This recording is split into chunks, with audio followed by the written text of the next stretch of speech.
দর্শকবৃন্দ, আপনাদের প্রিয় চ্যানেল সোশ্যাল রিফ্লেক্স ইউটিউব চ্যানেলে আরেকটি নতুন ভিডিও আমি আপনাদের সামনে উপস্থাপন করতে চলেছি।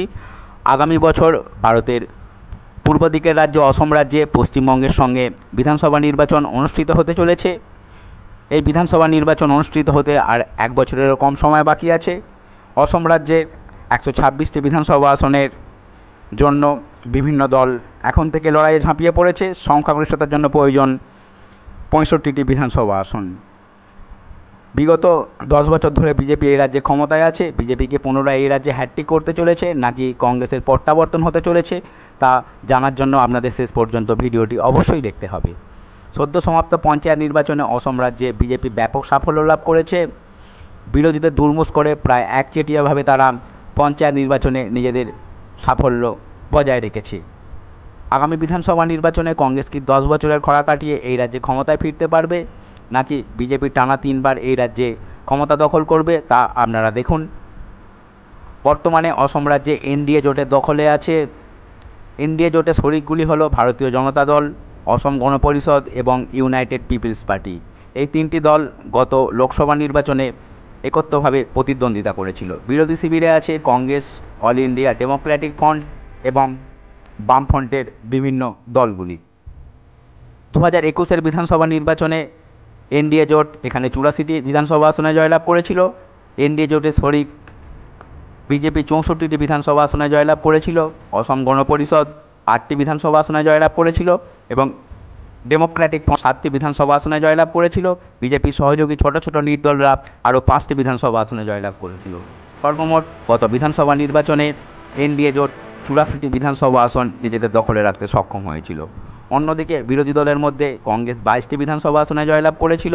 কংগ্রেসের সহযোগী অন্যান্যরা 2টি আসনে জয়লাভ করেছিল।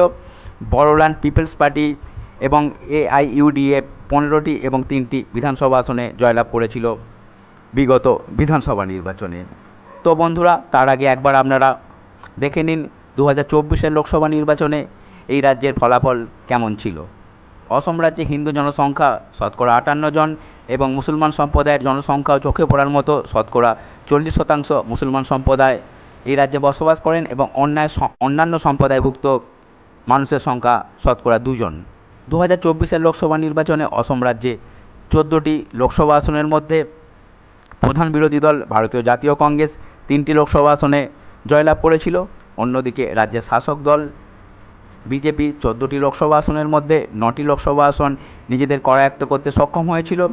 বিজেপির অপর 2 শরিক অসম গণ পরিষদ এবং ইউনাইটেড পিপলস পার্টি যথাক্রমে 1টি করে আসনে জয়লাভ করেছিল গত লোকসভা নির্বাচনে।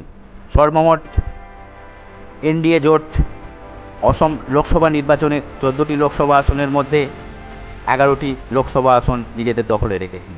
2024-এ বিধানসভা ভিত্তিক হিসাবে বিজেপি এই রাজ্যে 75টি বিধানসভা আসনে এগিয়ে আছে। বিজেপির 2 শরিক অসম গণ পরিষদ এবং ইউনাইটেড ডেমোক্রেটিক ফ্রন্ট 10টি এবং 7টি বিধানসভা আসনে এগিয়ে আছে লোকসভা নির্বাচনের প্রেক্ষিতে। সর্বমোট গত লোকসভা নির্বাচনের নিরিখে বিজেপি যথেষ্ট ভালো ফলাফল করেছিল অসম রাজ্যে। এনডিএ জোট 92টি বিধানসভা আসনে এগিয়েছিল 126টি বিধানসভা আসনের মধ্যে এবং প্রায় নিরঙ্কুশভাবে অসমে ক্ষমতা দখলের দিকে এক ধাপ এগিয়ে থেকে শুরু করবে 2026-এর নির্বাচনে। অন্যদিকে ইন্ডি জোটের প্রধান শরিক কংগ্রেস 31টি আসনে জয়লাভ করেছিল। কংগ্রেসের সহযোগী দল কোনো বিধানসভা আসনেই এগিয়ে থাকতে পারেনি 2024-এর লোকসভা নির্বাচনে। তো বন্ধুরা, আপনারা দেখছেন অসম বিধানসভার 2026-এর সম্ভাব্য ফলাফল। বর্তমান মুখ্যমন্ত্রী বিজেপির হিমন্ত বিশ্ব শর্মা এবং কংগ্রেসের প্রাক্তন মুখ্যমন্ত্রী তরুণ গগৈয়ের মধ্যে 2026 সালে একটা কঠিন প্রতিদ্বন্দ্বিতা পরিলক্ষিত করতে চলেছে সমগ্র দেশবাসী। নরেন্দ্র মোদী এবং রাহুল গান্ধীর প্রেস্টিজ ফাইট অসম বিধানসভা নির্বাচন। আগামী বছর অসমের সঙ্গে পশ্চিমবঙ্গ, পুদুচেরি এবং এ মাসের শেষের দিকে বিহার বিধানসভার নির্বাচন সম্পন্ন হবে। 2026-এর বিধানসভা নির্বাচনের সম্ভাব্য ফলাফল কী হতে পারে অসম রাজ্যে আপনারা দেখে নিন। এনডিএ জোট 95 থেকে 100টি বিধানসভা আসন নিজেদের দখলে আনতে সক্ষম হবে বলে আমার চ্যানেলের অনুমান বা পূর্বাভাস। এর মধ্যে বিজেপি 80 থেকে 85টি বিধানসভা আসন জয়লাভ করতে পারে বলে আমার চ্যানেলের অনুমান। অন্যদিকে ইন্ডি জোটের প্রধান শরিক কংগ্রেসের নেতৃত্বাধীন অন্যান্য দলগুলি 15 থেকে 20টি বিধানসভা আসনে জয়লাভ করতে পারে আসন্ন অসম বিধানসভা নির্বাচনে বলে আমার চ্যানেলের অনুমান।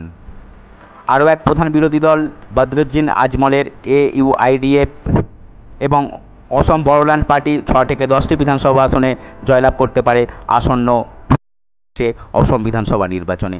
তো বন্ধুরা, 2026-এর বিধানসভা নির্বাচনে বিজেপির নেতৃত্বাধীন NDA পুনরায় অসম রাজ্যে ক্ষমতা দখল করতে চলেছে এবং আরও একবার হিমন্ত বিশ্ব শর্মা বিজেপির মুখ্যমন্ত্রী নির্বাচিত হতে চলেছেন বলে আমার চ্যানেলের প্রেডিকশান বা অনুমান। তো বন্ধুরা, ভিডিওটি যদি আপনাদের কাছে আকর্ষণীয় মনে হয় প্লিজ ভিডিওতে লাইক দিন, বন্ধুদের মধ্যে শেয়ার করুন এবং চ্যানেলে নতুন হলে অবশ্যই চ্যানেলটিকে সাবস্ক্রাইব করুন।